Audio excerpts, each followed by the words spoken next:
Non, Python, j'ai faim sans effort. Des listes, des boucles, tout ça c'est fort. Mais attention à l'indentation, sinon c'est la faute à l'exception. En JavaScript, tout est dynamique. Les erreurs sont souvent mythiques. Promesses non tenues, faut bien les comprendre. Sinon ton app va finir par s'éteindre.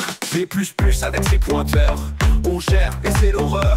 La syntaxe est pleine de pièges, mais ça fait un code qui s'allège. Java c'est des classes bien rangées, des objets qu'on va instancier. Dès qu'un bug vient se glisser, faut recompiler, recommencer. En Ruby tout est un objet, même les chaînes c'est bien vrai. Mais attention à tes nils détestés, sinon les erreurs vont te faire pleurer.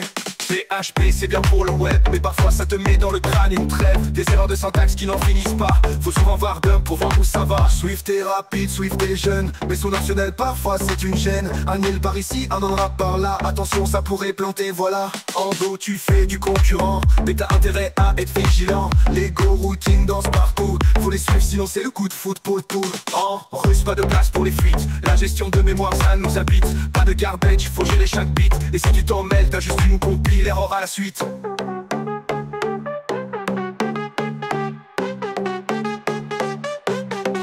Assembly c'est bas niveau, c'est là que tu deviens un héros. Mais si t'oublies un registre ou deux, ton programme est dans les cieux. En R les données sont reines, mais les erreurs aussi sont pleines. Un app par ici, un fractal là, et tes graphiques finissent sous le bas. Avec tes scripts tu veux plus typer, et les NI te font pleurer. Des types, des interfaces, tu t'y perds, mais au moins c'est pas un JavaScript clair. Swift fait de l'optimisation, les erreurs c'est de la prévision. Mais tu crois avoir tout bien fait, et là une crash dans ton projet.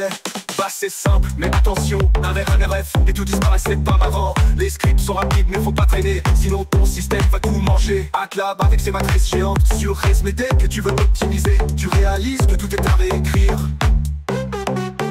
Bah c'est simple, mais attention, un R, un RF, et tout disparaît, c'est pas marrant. Les scripts sont rapides, mais faut pas traîner, sinon ton système va tout manger. Matlab avec ses matrices géantes, sur Resme dès que tu veux optimiser, tu réalises que tout est à réécrire.